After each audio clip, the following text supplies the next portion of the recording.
الحمد لله نحمده ونستعينه ونستغفره ونؤمن به ونتوكل عليه ونعوذ بالله من شرور أنفسنا ومن سيئات أعمالنا من يهده الله فلا مضل له ومن يضلله فلا هادي له ونشهد أن لا إله إلا الله وحده لا شريك له ونشهد أن سيدنا وسندنا وحبيبنا وشفيعنا ومولانا محمدا عبده ورسوله أما بعد فأعوذ بالله من الشيطان الرجيم بسم الله الرحمن الرحيم يا أيها الذين آمنوا اتقوا الله وكونوا مع الصادقين قال النبي صلى الله عليه وسلم إذا كانت ليلة من نصف شعبان فقوموا ليلها وصوموا نهارها أو كما قال عليه الصلاة والسلام۔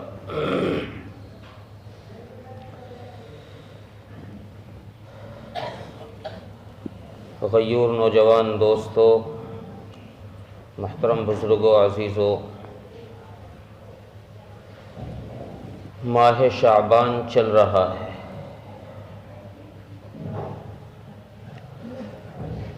اور اس ماہ مبارک کی فضیلت بھی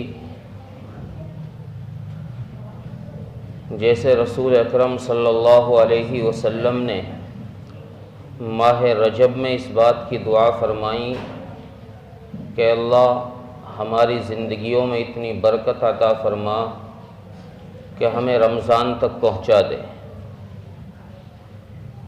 اور اس کے علاوہ ماہ شعبان کی نسبت اپنی طرف فرمائی۔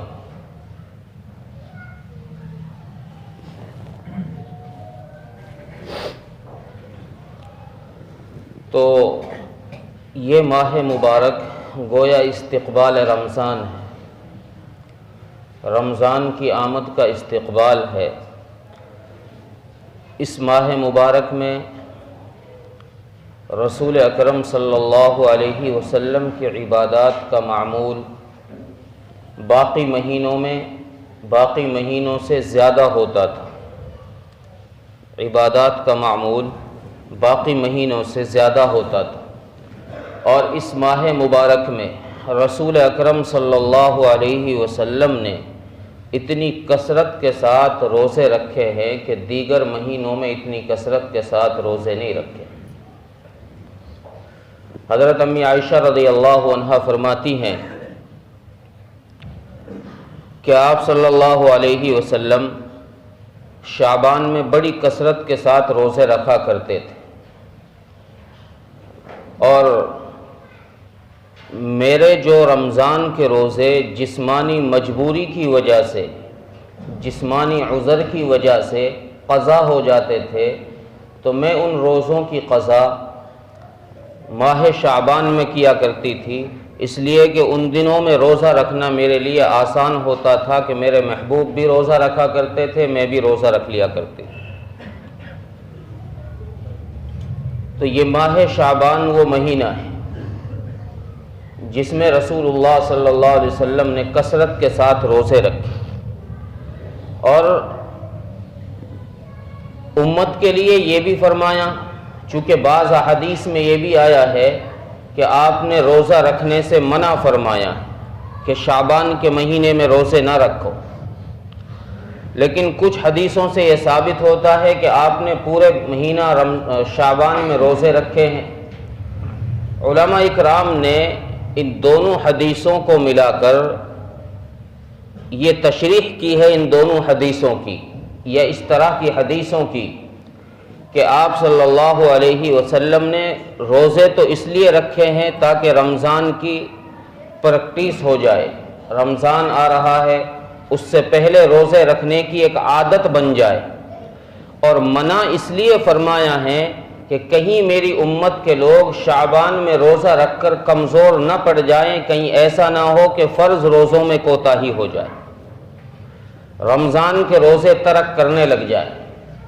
اس لیے شعبان میں روزے رکھنے سے منع بھی فرمایا، اور آخری شعبان کے دنوں میں 27، 28، 29 میں ان دنوں کے روزہ رکھنے کی تو علماء اکرام نے بالکل منع فرمایا ہے۔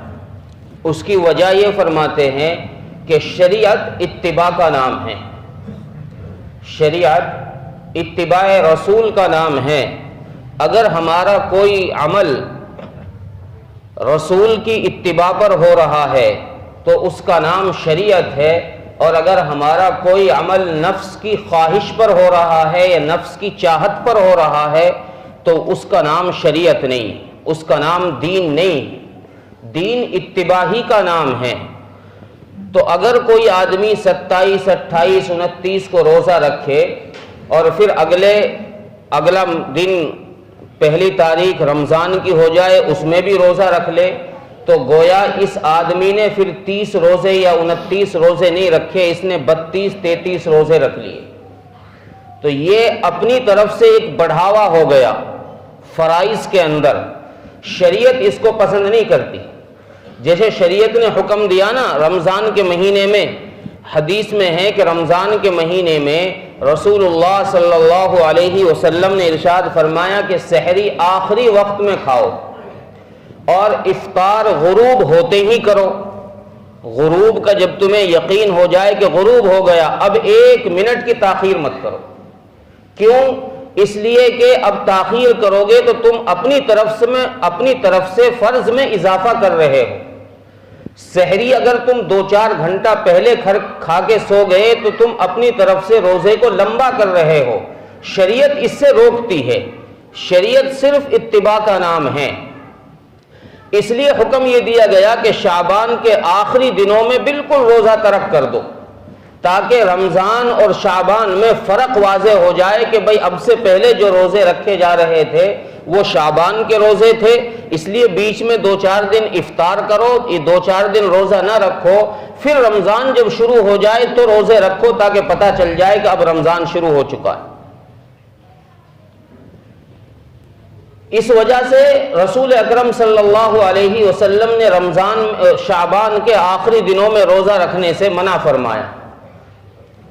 اور ماہ شعبان کے متعلق حدیث میں یہ بھی آتا ہے، یہ تو میں نے آپ کے سامنے عرض کر دیا کہ شعبان کے مہینے میں رسول اللہ صلی اللہ علیہ وسلم نے کثرت سے روزے رکھے، لیکن ماہ شعبان کے متعلق اور ماہ شعبان کی 15ویں شب کے متعلق حضرت علی رضی اللہ عنہ کی روایت ہے۔ حضرت علی فرماتے ہیں کہ رسول اللہ صلی اللہ علیہ وسلم نے ارشاد فرمایا کہ جب شعبان کی 15ویں رات آئے تو تم رات کا قیام کرو۔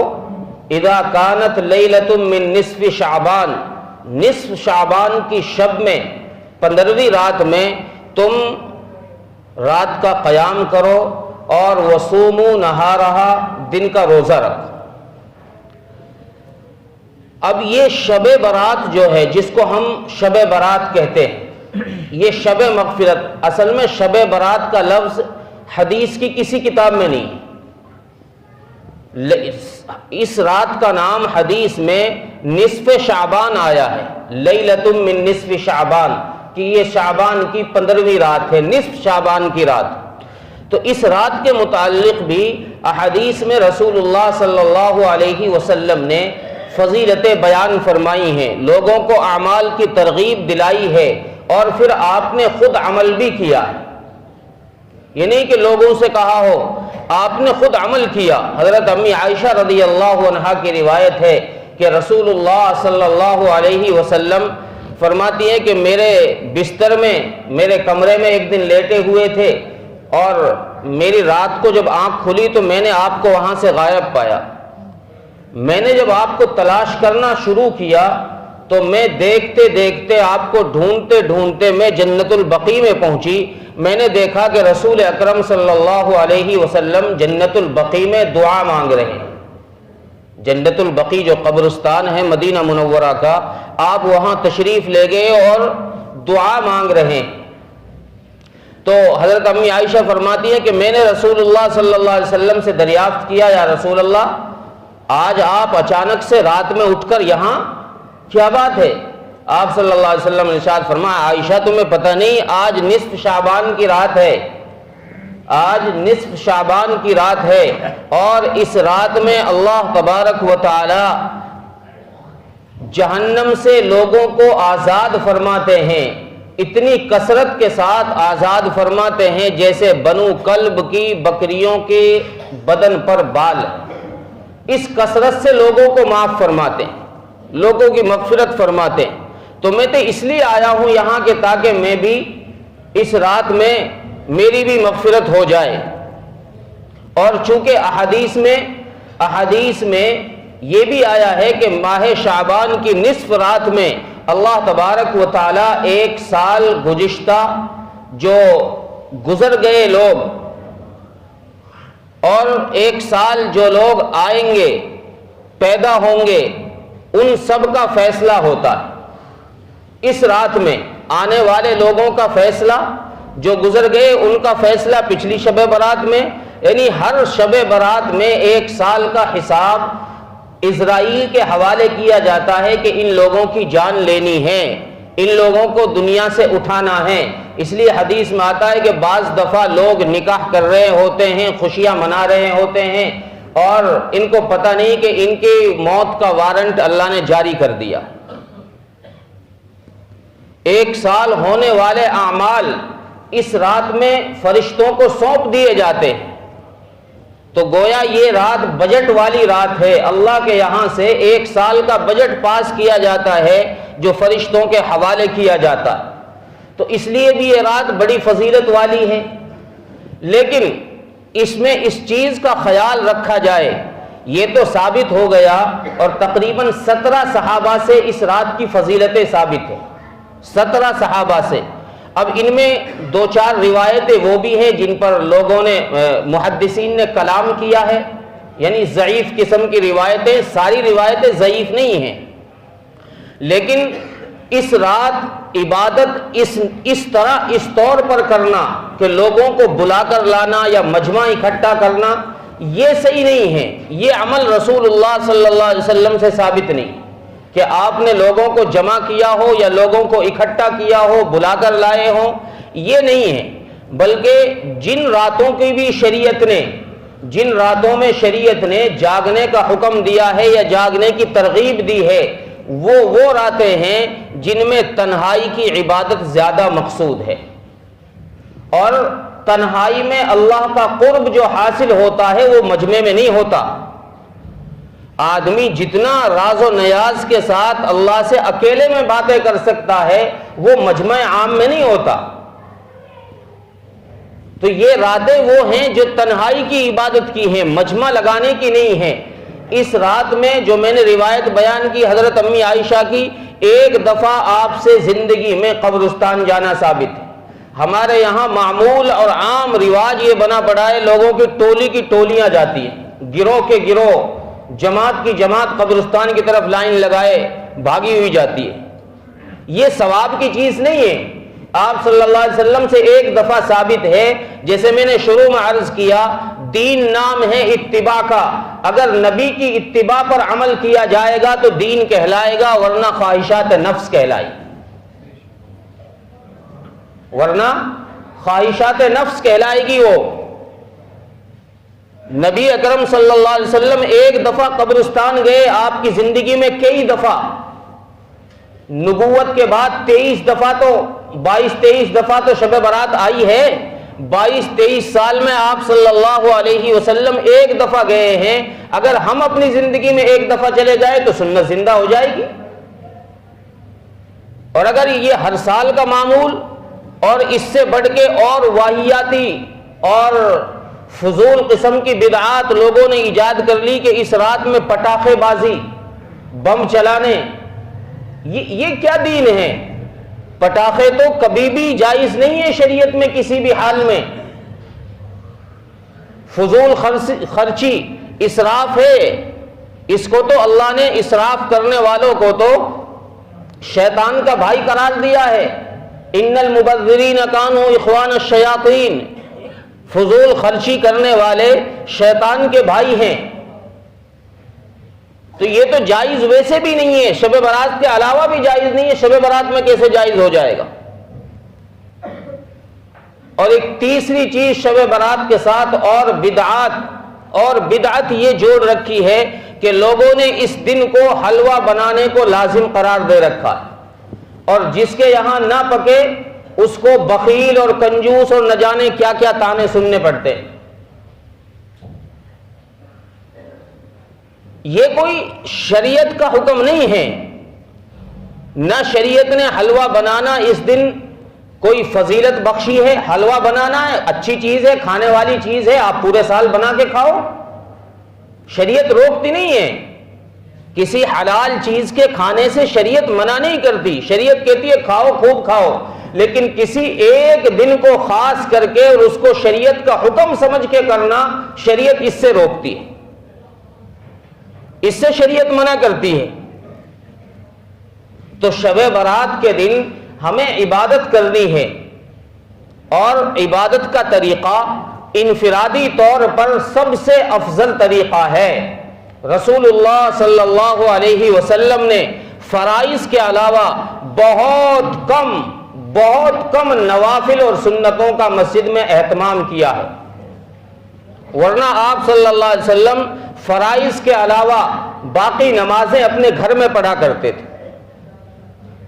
اپنے گھروں کو آباد کرو، ان کو قبرستان نہ بناؤ. آپ صلی اللہ علیہ وسلم نے حکم دیا کہ تم ان میں نمازیں پڑھو، نفلی نمازیں گھروں میں پڑھو، سنتیں گھروں میں پڑھو، تاکہ گھر قبرستان نہ بنے. اور ہمارا حال یہ ہے کہ شب برات پہ جمع ہو گئے مسجد میں، تھوڑی بہت دیر 11-12 بجے 1 بجے تک گپے شپے لگائے اور اس کے بعد پڑھ کے سو گئے، یا پھر گھومنے نکل گئے، چلو آج وہاں گھوم کر آتے ہیں، چلو آج وہاں چلتے ہیں. یہ ہماری عبادتوں کا حال. دین یہ نہیں ہے، دین یہ نہیں ہے. دین تو یہ ہے کہ اللہ نے یہ موقع دیا ہے، یہ رات دی ہے اللہ نے گناہوں کے بخشوانے کے لیے، تو اس رات میں اتنی عبادت کی جائے، اتنی عبادت کی جائے کہ گزشتہ جو گناہ میں نے کیے ہیں اللہ اسے ایک رات میں معاف کر دے. تب تو حق ادا ہوگا شب برات کا، ورنہ قبرستان جانے سے اور حلوہ کھانے سے حق ادا تھوڑی ہوگا. رات میں عبادت کرو اللہ کی، اللہ سے راز و نیاز کی باتیں کرو، قرآن کی تلاوت کرو، نوافل پڑھو، دعا مانگو، جتنا ہو سکے عبادت کرو. پوری رات نہیں جاگ سکتے، شریعت یہ نہیں کہتی کہ تم شام سے لے کر صبح تک جاگو، نہیں، پوری رات نہیں جاگ سکتے، شام کو سو جاؤ، آخری وقت میں اٹھ جاؤ، کچھ دیر عبادت کر لو. صحابہ اکرام رضوان اللہ علیہم اجمعین نے کبھی جلسے جلوس نہیں کیے اس موقع پر، کبھی قبرستان اس طرح ٹولیاں بنا کر نہیں گئے. تو اس لیے ہمیں بھی چاہیے کہ ہم بھی اپنی زندگی کو نبی کی اتباع پر گزاریں. ہماری زندگی نبی کی اتباع سے نہیں ہٹنی چاہیے. ہم مسلمان ہیں، نبی کا کلمہ پڑھنے والے ہیں، جب اس نبی کا کلمہ ہم نے پڑھا ہے تو اس کی پیروی بھی کی جائے. خالی زبان سے کلمہ پڑھ لینے کا نام مسلمان نہیں ہے. اس لیے اللہ نے فرمایا یا ایھا الذین آمنوا اتقوا اللہ وکونوا مع الصادقین، ایمان والو اللہ سے ڈرو اور سچوں کے ساتھ رہو، سچوں کی صحبت اختیار کرو، اللہ والوں کی صحبت اختیار کرو. اللہ والوں کی صحبت کا فائدہ یہ ہوگا کہ وہ تمہیں صحیح دین کا راستہ بتائیں، وہ تمہاری غلطیوں پر تمہیں ٹوکیں گے، وہ تمہیں حق اور صحیح راستہ بتائیں گے. اس لیے ان کی صحبت اختیار کرو. اب ہماری صحبت، ہماری دوستی، ہمارے تعلقات کچھ اور ہی قسم کے لوگوں سے ہوتے ہیں. اللہ والوں کے پاس بیٹھنے کا ہمارے پاس ٹائم نہیں ہوتا، وقت نہیں ہوتا، یار دوستوں کی مجلسوں سے فرصت ہی نہیں ملتی، ہماری باتیں ہی نہیں ختم ہوتی. ساری رات باتوں میں نکل جائے گی لیکن باتیں نہیں ختم ہوں گی. اس لیے عزیز و بزرگوں دوستو، ماہ شعبان چل رہا ہے، اس ماہ مبارک کی قدر کرو، اور اس ماہ مبارک میں رمضان کی آمد سے پہلے رمضان کی تیاری شروع کر دو۔ ماہ شعبان میں روزے رکھنے، جیسے میں نے نبی اکرم صلی اللہ علیہ وسلم کی حدیث نقل کی کہ آپ نے روزے رکھے ہیں، تو ہم بھی 2 4 10 5 روزے رکھ کے دیکھیں کہ کتنی پریشانی ہو رہی ہے، تکلیف تو نہیں ہو رہی ہے، کوئی پریشانی تو نہیں ہو رہی ہے، تاکہ رمضان کے روزے رکھنے کے لیے ہمیں آسانی ہو جائے، ہماری تربیت ہو جائے۔ اگر شب برات پہ 1 دن کا روزہ رکھ کے ہم نے چھوڑ دیا تو یہ تو ہم نے شب برات کے ساتھ اس روزے کو لازم کر لیا، اور شب برات کے روزے کے لزوم کی کوئی حدیث نہیں ہے کہ شب برات کے ساتھ روزہ ہی رکھا جائے، لزوم نہیں ہے، لازم نہیں ہے۔ پورے شعبان میں جیسے روزے رکھتے جا رہے ہیں ویسے ہی شب برات پہ بھی رکھ لو۔ تو اس لیے دین پر چلنا بہت آسان ہے، بہت آسان ہے، لیکن اس کا طریقہ رسول اللہ صلی اللہ علیہ وسلم سے پوچھنا پڑے گا، اس کا طریقہ اللہ کے نبی سے پوچھنا پڑے گا۔ اگر ہم اپنی مرضی سے چلتے رہیں گے تو پھر منزل آسان نہیں ہے، مشکل ہو جائے گی۔ اگر منزل پر پہنچنا ہے تو پھر اس کا طریقہ اللہ کے نبی سے پوچھو، منزل پر پہنچا دیں گے اور آسانی کے ساتھ پہنچا دیں گے۔ صحابہ اکرام کو کہاں سے اٹھایا، کہاں پہنچا دیا؟ کس نے پہنچایا؟ صحابہ کے عمل نے؟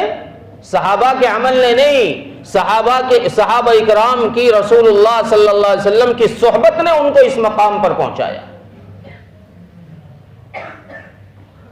ورنہ صحابہ کے عمل سے زیادہ عمل والے لوگ تو تمہیں دنیا میں اور مل جائیں گے۔